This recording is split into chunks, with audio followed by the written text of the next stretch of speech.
Morning, everyone. My name is Doreen. I'm with the New England QIN-QIO. Thank you for joining us for today's webinar, Get Smart, Clinician-Patient Communication about Antibiotics, hosted by the New England Quality Care Collaborative in partnership with the New England Rural Health RoundTable. Before we get started, I'm going to quickly review a few housekeeping items. This call will be recorded for training purposes. This presentation is available on the event webpage, and the link has been posted in chat. Phone lines will be on mute for the duration of the presentation. Please don't place this on hold. We'll take a few questions in chat at the end of the presentation. We encourage you to post questions using the chat feature. Please make sure to send your questions to all participants. You can also ask questions over your phone line. Just press #6 to unmute your phone or use your phone's mute button. If you find that the presentation is a little cut off, just use the plus or minus icons at the top right of the presentation window to adjust your screen. At this time, I will mute all lines. The leader has muted your line. To unmute your line, press #6. QIO. To introduce our presenter, Dr. Alina Salazar. Good morning, everyone, again. And on behalf of the New England QIN-QIO and the New England Rural Health team, I welcome you to today's webinar. And we thank you for making time to join us this morning. And now to our presenter. Dr. Salazar is board certified in both internal medicine and infectious diseases. She joined the Middlesex Hospital in Connecticut in 2008. She completed her residency at Westchester Medical Center in Valhalla, New York, and her fellowship at Montefiore Medical Center in Bronx, New York as well. She is the chair of the Antibiotics Stewardship Committee for Middlesex Health Systems. And their focus is on improving the use of antibiotics by medical providers within the Middlesex network system. She has an active outpatient practice in infectious diseases as part of Middlesex Hospital's multi-specialty clinic and provides inpatient consultations. So she actually touches both sides of the coin. She also oversees the Middlesex Hospital Wound and Ostomy Center. And I'm pleased to announce that your speakers for today have nothing to disclose. And so with that, Dr. Salazar, your audience.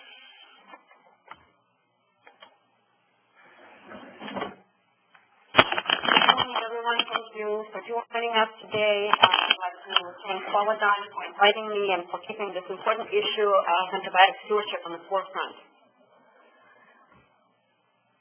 Today, I hope to review antibiotic stewardship in general, but specifically the consequences of antibiotic use, some pointers on when to take cultures and when not to order cultures, and then ultimately we will discuss how to convey this information to our patients so they are active participants in the care. I apologize. More technical difficulty. Okay, so in a nutshell, antibiotic stewardship is prescribing the right drug, which in this case is an antibiotic, for the right patient, for the right indication, at the right dose, and for the right duration, while, as we all hope, avoiding the unintended consequences. You can see that this is a goal for any kind of medical therapy. We want to make sure that the right therapy is done for the right patient. For our patients' sake, a quicker understanding of what the antibiotic stewardship is the statement of such: use antibiotics only when necessary. It sounds simple, but it involves a little bit more conversation than just this line. So for all these years, at least since the 2000s, we've been talking about dangers of overprescribing. Those messages come from the press, online, in the media, about multi-drug resistant organisms, about the importance to follow your doctor's advice, about not prescribing extra antibiotics. But if you look at the latest report from 2018, between 2013 to 2016, our annual national outpatient antibiotic prescribing rates have remained unchanged. That just means that we have more work to do. Now you can see there are millions of prescriptions that have been written over these years, and our favorites, Zithromax, amoxicillin, Augmentin, Cipro, and Cephalexin is on the top of that line, which of course happens with seasonal variation, which is absolutely expected. But when you look closely at a particular system, for example, in the North Carolina health system, where they looked at the outpatient visits, including children and adults, and those patients came to different healthcare facilities, from urgent care to family medicine to internal medicine providers to pediatric practices, we see that the acute bronchitis, again, in this particular health system, had the highest rate of inappropriate prescription. 703 prescriptions per 1,000 visits. That's a very high rate, with overall prescription rates of 407 per 1,000 visits.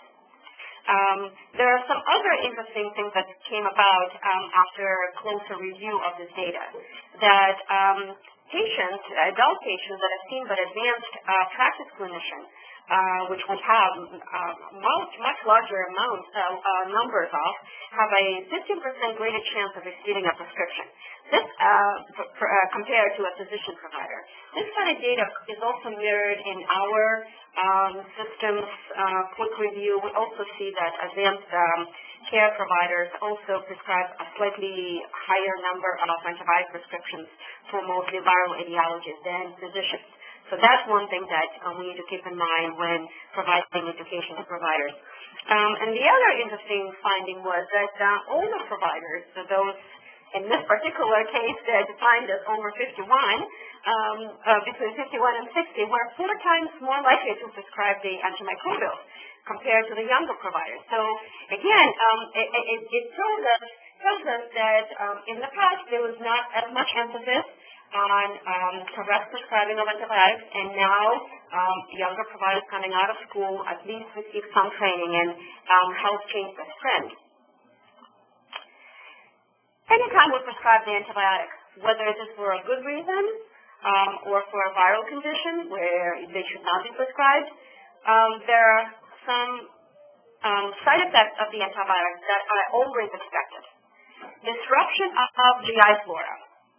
Our bacteria in our GI tract are in a balance. So anytime you give an antibiotic, that creates disbalance. You are more susceptible to colonization with resistant organisms. Again, part of the disbalance. You can come down with antibiotic-associated diarrhea, and as a extreme result of that, C. diff. You can develop allergic reaction to an antibiotic or any other medication that you can receive, or you can develop a specific drug-related side effect. There are very common antibiotics that are used throughout medical practices with very specific, even life-threatening effects, which most patients and doctors are not aware. For example, fluoroquinolones, so medications like clothianide, ciprofloxacin, has a black box warning, believe it or not, which says exactly what it says here on the screen, that the healthcare professionals should not prescribe those quinolones for patients with other therapeutic options. And the examples that are listed here is acute bacterial sinusitis, acute bacterial exacerbation of chronic bronchitis, and uncomplicated urinary tract infection due to the risks outweighing the benefits. And the risks that are listed, which we see in practice very frequently, is the risk of peripheral neuropathy, CNS effects, cardiac effects, tendinitis, tendon rupture, not just in elderly women that have been commonly reported, but even in young women. I've had cases of that. Worsening myasthenia gravis, dermatologic and hypersensitivity reaction.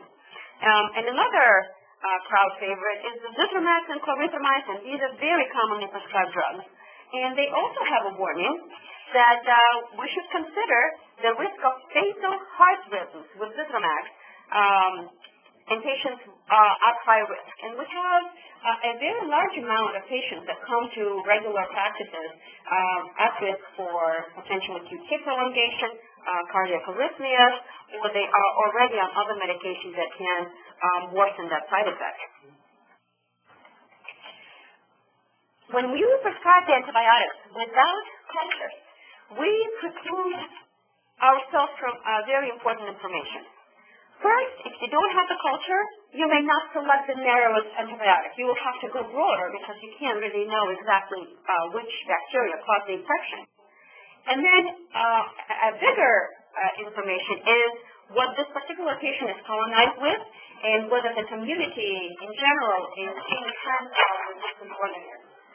So taking cultures when appropriate and possible will limit the downstream use of broad spectrum of the antibiotics and antibiotics in general. But the cultures cannot be done on everyone who walks through the door. And one of the pet peeves of mine is, for example, urine culture. So these are some examples on the slide that you could see. For example, urine culture. When you come to the primary physician or any other physician that may be examining you for genitourinary system, the first thing that the nurse tells you, please leave a urine specimen in the bathroom. And I never understood why would that be. And when I asked one time a nurse in the primary care office, they said it's our policy.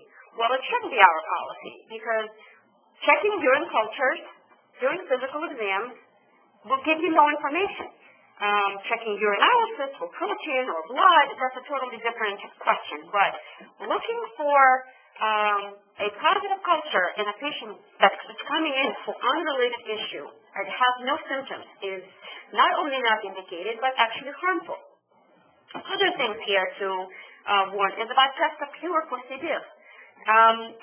Frequently, I get consults from patients who have severe C. diff, they are asymptomatic, and the provider continues to send cultures until looking for a negative culture. So it is important when you order a test, you know what it is testing for. And test of cure for C. diff, for example, is not indicated. Repeating urine culture, or any culture for that matter, other than blood, has no data, has no evidence, and can only lead to additional prescriptions. And final example is that I see during flu seasons all the time. Somebody comes in with influenza or comes in with a viral upper respiratory infection. They have a sore throat, but they do not have a classic sign of strep throat. They get swabbed, they get a strep throat diagnosis, and then they get back on antibiotics unnecessarily. And then they get a wrong diagnosis, they get an unnecessary antibiotic, and then side effects from it as well. Other antibiotics-related principles to keep in mind are to use the narrowest spectrum antibiotic. But with that, we just have to be smart about what we're covering. So if you are suspecting a pseudomonal infection, for example, a pseudomonal urinary infection, we are going to give a patient Keflex. Yes, Keflex is the narrowest beta-lactam if you don't count penicillin, but it's not going to cover pseudomonas. So that, again, just adds to unnecessary exposure to the patient. I see this in practice all the time, patients receiving antibiotics for conditions that they do not cure. And the final point, I think, has to be reviewed a little bit more carefully now. Patients often list allergies or insensitivities to different drugs. And if we don't ask specifics, we are limited to the options, the treatment options, that often lead to less cure, more readmissions, and more adverse reactions. So if you do not have an anaphylactic reaction to a beta-lactam, in this particular case we'll talk about just penicillin, cephalosporin. If you do not have that, that should be a first-line drug. And just having a penicillin causing rash in childhood is not an indication not to try a cephalosporin. So it brings us to knowing all of these information above and appreciating that, we need to somehow convey this information to the patient because they have a different point of view. So when they come with symptoms, they want relief of the symptoms. So we need to start by acknowledging that, yes, those patients are real and they're caused by an infection, but the infection in the cases that we discussed, let's say viral bronchitis, is caused by a virus and not by bacteria. And so the prescriptions for an antibiotic that even if the patient is requesting will not be helpful. It's important to engage patient in a conversation so they will understand where you're coming from and not just say this is how it is because I said so. These are educated consumers. They're patients who learn, read, and know that they have conditions that may be treated by antibiotics. They may be just mistaken about their diagnosis. So if you engage in a conversation, the patient will feel better about receiving and not receiving some therapy. And also, as providers, we would like to provide relief for symptoms. So if there is such a relief, we can discuss that. If symptoms worsen, we will also recommend for the patient to call us back, come back, and the plan can change. The plan is not set in stone. If today you have signs of viral infection, it doesn't mean tomorrow you will not have a bacterial infection. And the things that we know about the antibiotics causing complications, I think we need to convey them in a simple way to the patients as well, while reminding them that this is all done to provide the best care we can for the patient. I find that this particular slide and this topic is very important in the conversation with the patient. Patients are they listen very carefully on what kind of words do you use. So if you say to the patient, you have pneumonia, it's very clear to most of the patients that they are expecting an antibiotic, whether intravenous or by mouth, versus if you say you have pneumonitis or inflammation of your lung. This doesn't necessarily mean you have an infection, and it may not lead to a prescription. Same thing with asymptomatic bacteriuria. This is one of the hardest topics to describe to the patient, and I'm going to talk about it in the next slide. But again, when you say you have bacteria in the urine versus you have a urinary tract infection, the expectation is different, both from you and from the patient. Sinusitis, you have a virus causing sinusitis versus bacteria causing sinusitis. Again, different expectations. Bronchitis, pertussis, COPD exacerbation, three things that can cause very similar symptoms, but are treated completely different. Skin rash, venous cases dermatitis, cellulitis, again, redness of the leg, all totally different diagnoses that require very different approaches. Some things that patients are convinced, if they have discardal secretions, that means that they have a bacterial infection. We need to make sure that we are aware of that and we convey this to the patient as well. And back to the positive culture versus an infection. That's, again, a difficult topic, not just for the patient, but for some providers. When it comes to asymptomatic bacteriuria, it probably in a hospital setting was one of the highest, accounts for the highest use of the antimicrobial. If you look at the spread of just having bacteria in the urine in different age groups and different genders, you'll be very surprised. So when we have young girls with very little chance of bacteriuria, you compare that to women over 65, where they have a 18 to 43%. Now, the range is high, but the point is not about the range. The point is you can still have bacteria in the urine with no symptoms and no urinary tract infection, which does not need to be treated. In men over 65, it could be up to 15%, over 80 up to 21%. But here's another interesting point that would be applicable to all of you who work in long-term care facilities. In patients who live in long-term care facilities, that type of bacteriuria could be as much as 57% in women and 38% of men. And if you have a catheter, invalid catheter, that risk is increasing every day to the 100% in 30 days. So again, that's the point that cascading, culturing patients with or without catheter with no strong symptoms will just lead to unnecessary treatment. And that discussion with the patient doesn't have to take a long time. This is the gist of what I would tell the patient. Of course, if there's more discussion, there is more to come. But this is under 30 seconds. You can say, example, Mr. Smith, you have sinusitis caused by a virus. You do not need antibiotics. Antibiotics will not result in infection. It can cause harm to you. With things like diarrhea, future infections with more difficult bacteria to treat, or other side effects, including life-threatening side effects. If you develop symptoms such as fever, persistent severe symptoms after 10 to 14 days, I will consider additional medication. I will also consider antibiotics as well. But for now, let's use some over-the-counter medications and call us with any concerns. That's a very quick, but I think it summarizes everything that we wanted to tell the patient. Another option of not prescribing the antibiotics right at the visit is something called watchful waiting prescribing. It is giving a prescription with instructions to the patient. Do not fill it until such and such happens. It adds an opportunity for the condition to improve within that time period that you will give the patient. It also will be a safety net against a wrong diagnosis if you kind of feel unclear whether this is a truly viral versus a bacterial infection. And then some patients feel that they're part of the decision because they have something in hand and they will make a decision based on the doctor's recommendations. So we know all of this, or we learn all of this, but now we treat patients as consumers. Right from the, that's a question for another conversation. But the consumers who have expectations, who grade us, who give us reviews, and so we want to make sure that we don't just provide the best care, but also the most pleasant experience that they have.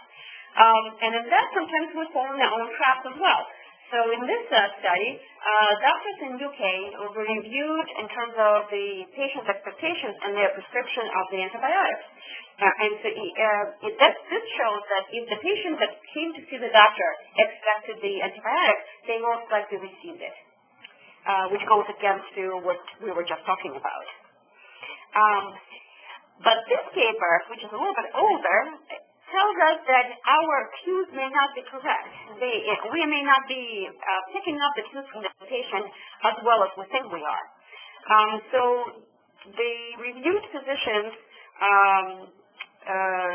in this particular case, it was a pediatrician, and a parent who may or may not be requesting or expecting a prescription. And so it appears that physicians follow the same trend, that if they thought the parent was expecting a prescription, they gave the child a more bacterial diagnosis and gave a prescription rather than not. But when they looked and discussed it with parents, it seems that this prescribing behavior was not really associated with actual parental expectations. So we didn't really pick up on the cues, and we thought we were expected to give the drug where the parents probably would have been happy with the evidence-based approach.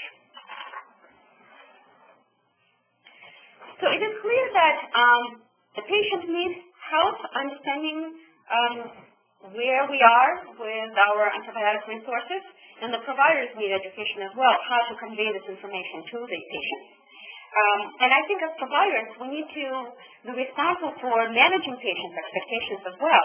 Yes, patients come in with preconceived notions of what it is that they expect to happen during the visit and after the visit, or what the condition should last as, but we need to give them evidence.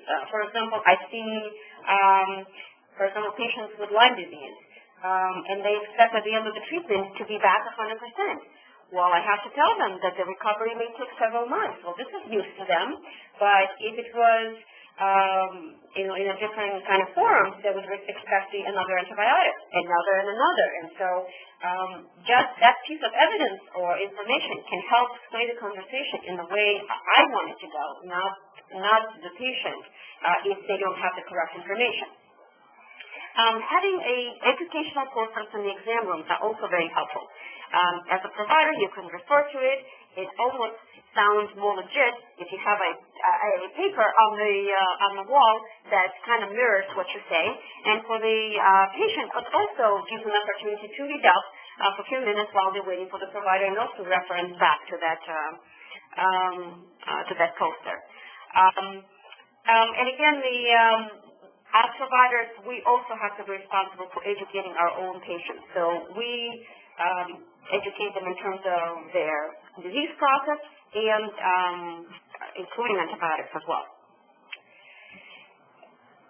Treatment requires a lot of discussion and different outcomes. Prevention also involves a lot of discussion because not everybody's told that influenza vaccine is helpful or pneumococcal vaccine is helpful. But if you turn the conversation to the point that if we can prevent a disease, one disease, you can prevent a series of other diseases. For example, people who have influenza, actual active flu, are at risk for severe, life-threatening bacterial infections, pneumonia, otitis, sinusitis, bronchitis, it could be related to the virus, it could be related to bacteria as well. So just having this vaccine can decrease the downstream risk of bacterial infections and downstream risk of bacterial treatment, similar to pneumococcal vaccines. We have two vaccines on the market.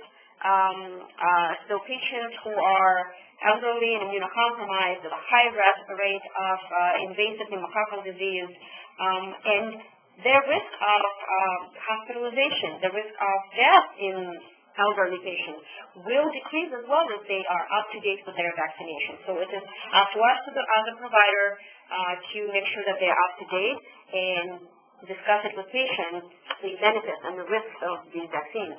And meningococcal vaccine, this is self-explanatory. Nobody wants to get meningitis. If you are high risk for meningitis, you are considering a fatal risk of fatal outcome from the disease versus not. So these are really high risk patients. And then shingles vaccine, including the new shingles vaccine that is on the market right now. Commonly, people who have very severe case of shingles get secondary infections get strep infections, get cellulitis, and then again, it leads to extra prescriptions, longer recovery, longer hospital stays. They end up in the hospital. So there is not just direct benefit from the vaccine, but also a downstream benefit.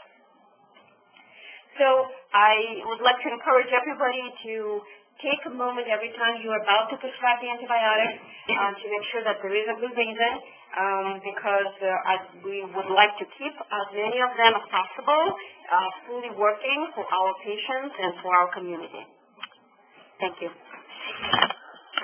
Thank you, Dr. Souza, for your informative presentation. We will now take a few questions. You can enter your questions in chat and send it to all participants, or you can press #6 to unmute your own line and ask a question over the phone. I will moderate the chat section. So we do have some questions. Okay. Are there specific conditions, situations in which antibiotics are underused? There are conditions, let me just go back a second. In infectious disease, we do have lack of data on duration of treatment. There are very few things where we know exactly that. For example, strep throat, 10 days of penicillin is the way to go. Otherwise, there are studies showing that you have adverse consequences. There are more evidence to say that you have a bone infection, you have to do 6 weeks of therapy versus, 10 days of therapy. So in that case, I do see if patient is underdiagnosed, then they're underdosed and they don't get the actual therapy. Since I am overseeing the wound and ostomy center, I see many patients with wounds. So often I see a patient with a non-healing wound for, let's say, the past 1 year or 6 months, and they've been treated for cellulitis the last 6 months every time for 6 times. So that just tells us that 6 times the patient received therapy where there is a problem bigger than a cellulitis. And if additional testing is done, which is often done, let's say an MRI or a bone scan, and we find that this is osteomyelitis, bone infection, the patient needs surgery, the patient needs a longer term of oral or IV antibiotics, and that way we can complete the therapy and cure the infection, rather than continue to expose the patient to treatment that is not curative. It's just sort of palliative. Thank you. We have another question. Is this a desire for antibiotics by parents, patients, families, also due to emotional issues, rather than a straightforward, rational, logical, reasonable issue? How should we address those non-rational, emotional issues?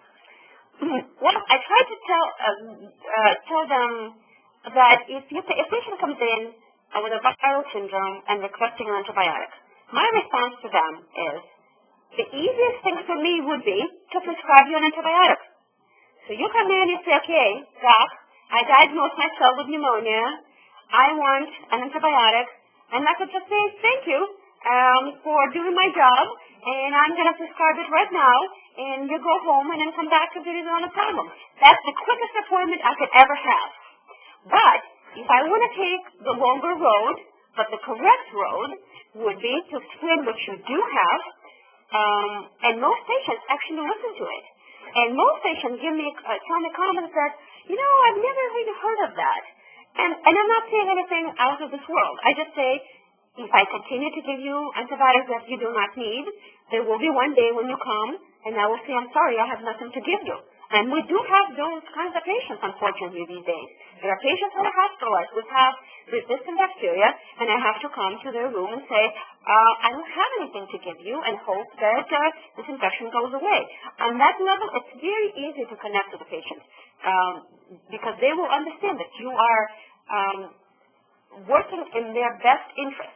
Not because it's easy for you or because they want something, it's because it's the best for them. And they come for the doctor for their opinion, not to give their own. I mean, we would listen for their own, but also the doctor's opinion should be important too.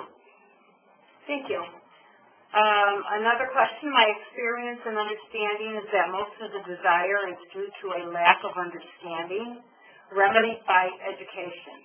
Well, what type of emotional issues are you referring to? Yeah,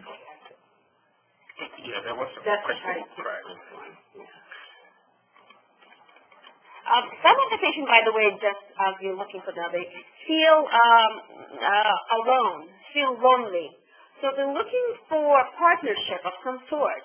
I have patients who come in to see me for no good reason. And when I say you don't need to see me, they get upset. They have to see me. So it's not just about, having a medical issue coming to a doctor, but also coming to a doctor, discussing things, to ask my opinion. Maybe they want me to tell them you do not take the antibiotics. And I see this all the time. I haven't had a patient who left my office wanting their drug, and after I told them they should not get the antibiotic and leaving my office upset. I haven't had that.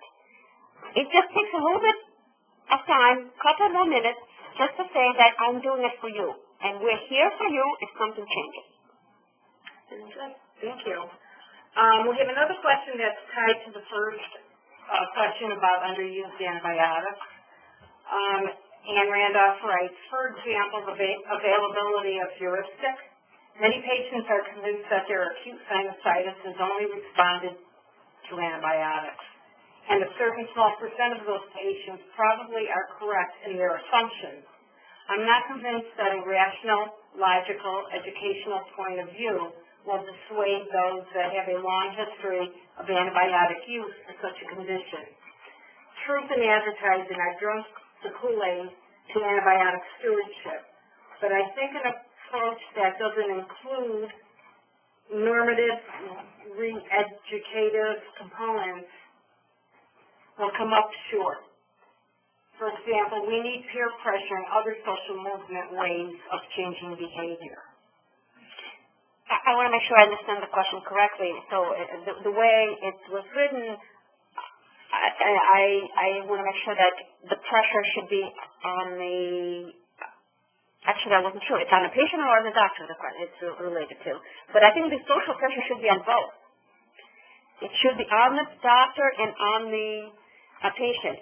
So we do want to give individual doctors feedback on their prescribing rates, and we are, as providers, we have to respond to both.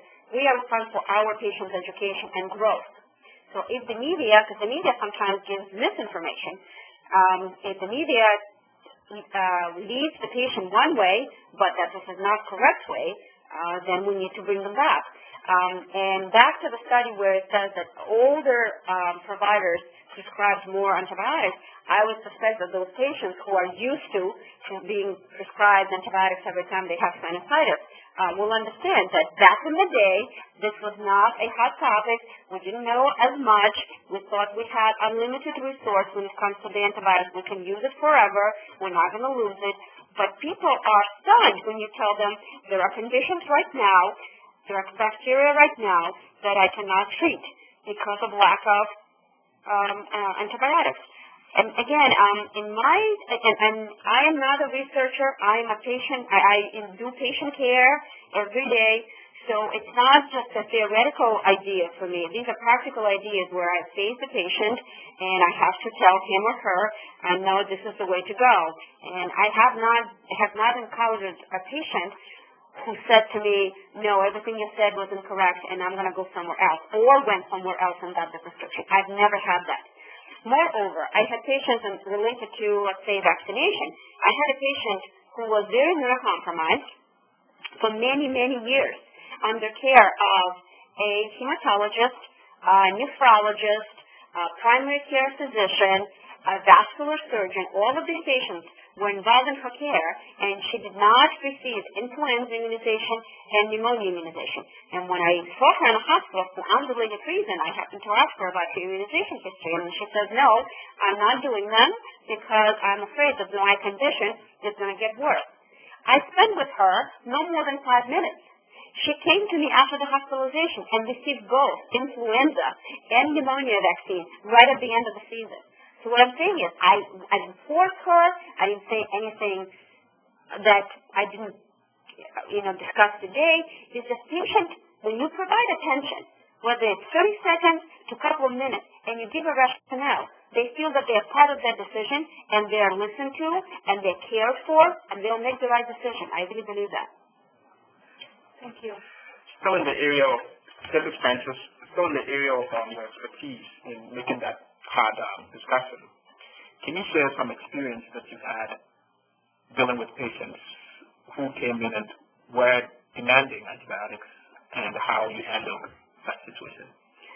So commonly, patients with urinary tract infections, with frequent urinary tract infections or frequent positive urine cultures, I should say, expect treatment when they come to see me.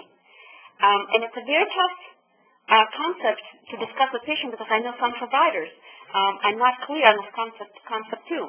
If you have a positive culture, which is taken for no other reason other than just to check on things, and you have no other symptoms, and you have a positive culture, this is not a culture to treat, regardless of what's growing in it.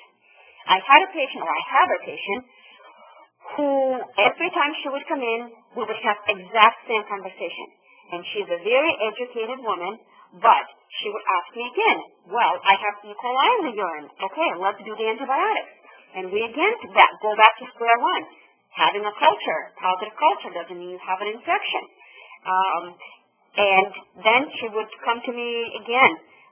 And my first question would be, why did you take a culture? And most of the time, her answers were, well, I went to this doctor or that doctor or this other doctor, and the culture was just taken as part of the routine. So it's hard enough to change patients' perspective on this, but it's very hard to change the provider's perspective on this topic. In the past, in the actually recent past, people in long-term care facilities all got urinalysis and urine cultures every year. And guess who got treated? Probably most of those patients, because a lot of them are colonized with bacteria. A lot of them have traffickers. But if you, once I described to the patient that receiving antibiotics will lead to a very high resistance, and she would be susceptible to much more resistant infections, which will only either be treated by intravenous antibiotics or will come to the point that there will be no option. Then I am caring for her the way I have to, not the way she's expecting it to be. So she is accepting of it, and I should say in the past 6 months, she hasn't had a urinary tract infection, and she hasn't had a urinary culture. So I am happy about that. Well, thank you. So it sounds like antibiotic stewardship cannot be done in isolation. It calls for all, not just in hospitals, but health systems that have outpatient centers will have to improve them so that message will be consistent across.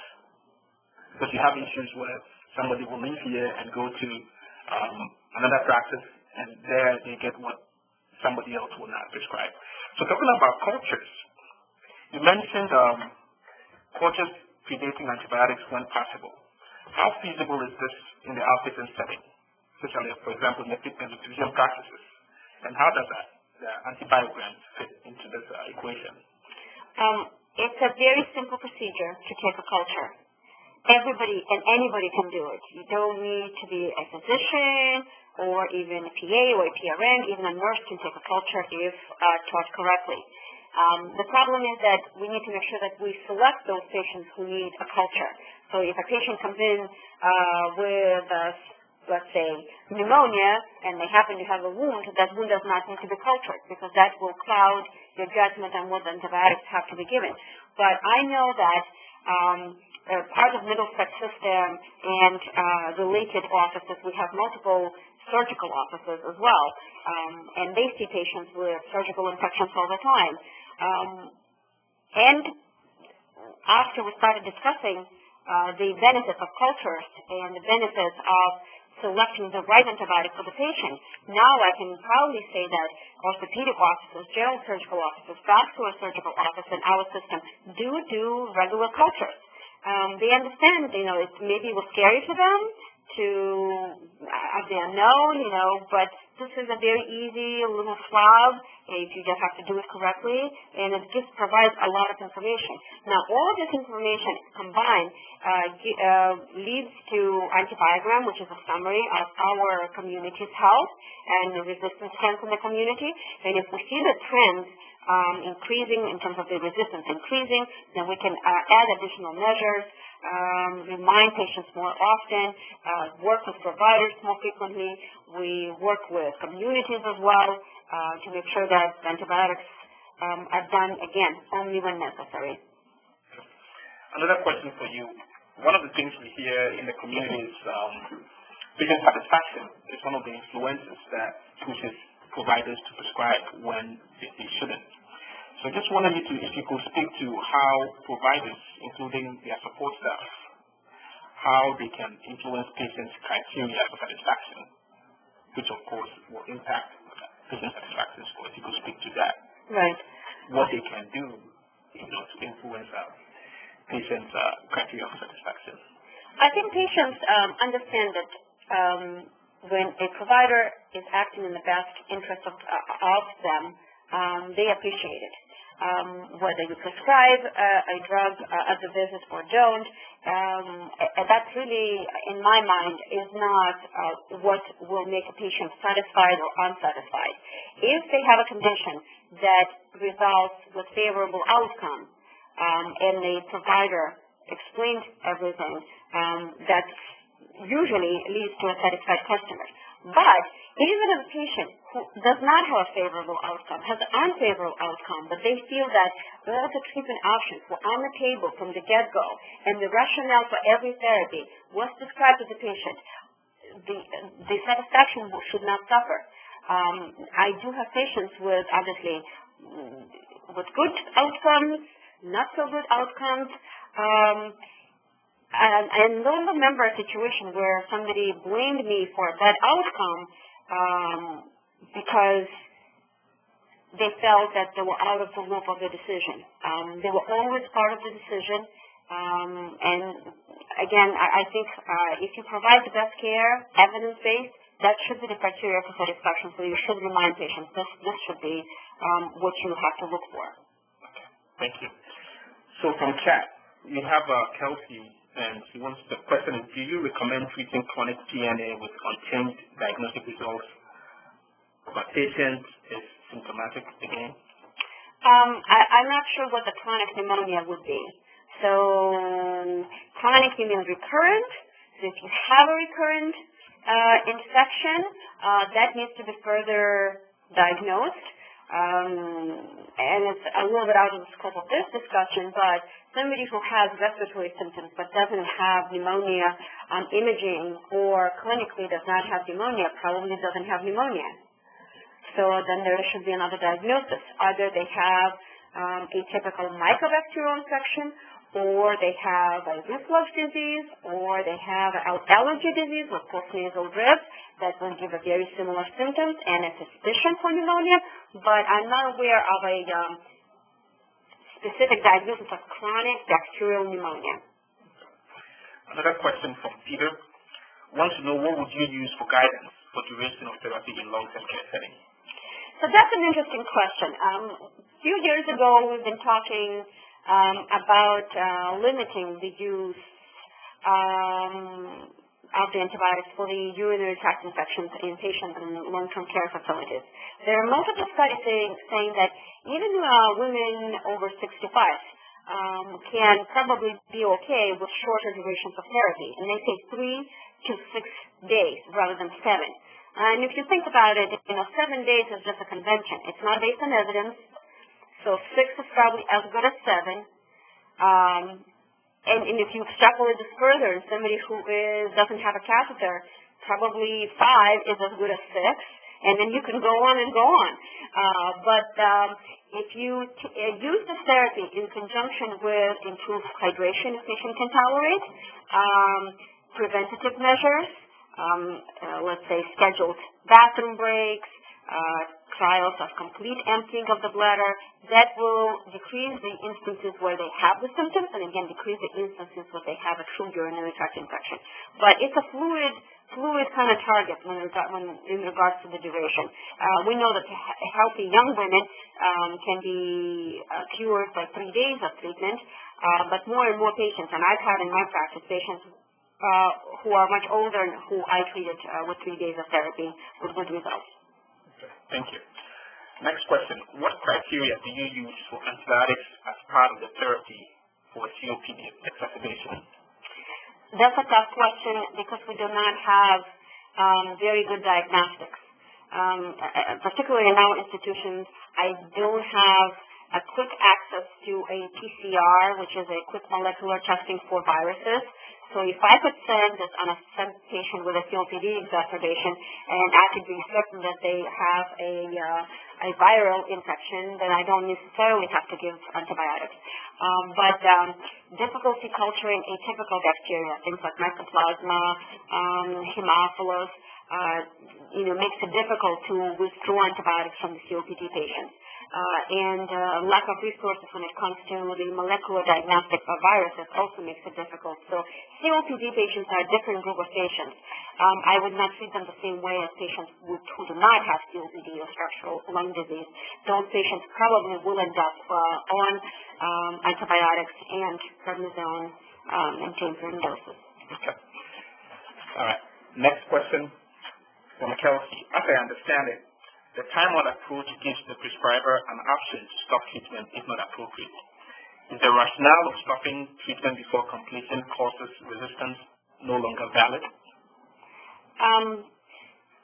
I am not sure what you're referring to when it comes to time-out.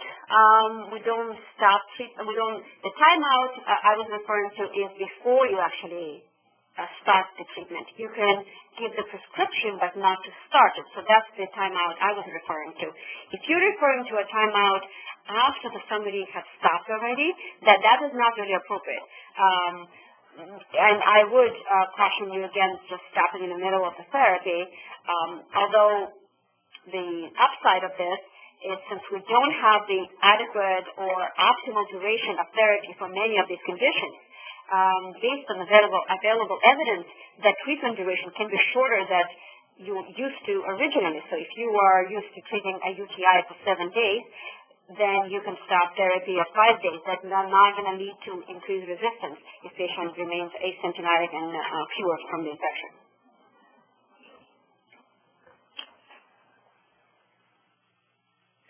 Another question? Yes. The culture. Okay. From Kelsey, can a culture with greater than 100,000 CFU be colonized, or do those numbers reflect infection with or without symptoms? Any culture with any count of bacteria could be asymptomatic. Bacteriuria, the word infection means you have bacteria, but you don't have the disease as a result of the infection. So do you have a UTI disease, or do you have a bacteria as an infection? So you can have a bacterial infection without a UTI as a disease, despite having high counts of bacteria in the urine. Okay, that's all the questions we have. Thank you, Dr. Filazar, for a great discussion. Francis? So to the pharmacists that are on here, and we'll be getting CEs. Just to let you know, it takes about up to about 3 weeks for the CE to be reflected on your NABP profile. And those that are not seeking CEs, you will be getting a certificate of attendance. So we ask that you give us some time, and we'll be getting these to you as soon as possible. But if you have any questions, my email is on the slide, and I'll be happy to respond to that. We also would like to keep in touch with you, know what you're doing, and also be able to partner or support your actions. We have a lot of resources on our website, and these are contacts, people that you can contact in the 6 New England states. Please feel free to reach out to them if you have any questions, or if you know of any way that we can help or assist you in your antibiotic stewardship requirement. I will hand over to Doreen at this point too. Thank you, Francis. In conclusion, when you close out of this webinar, an evaluation will automatically appear on your computer. We will appreciate it if you would complete this evaluation.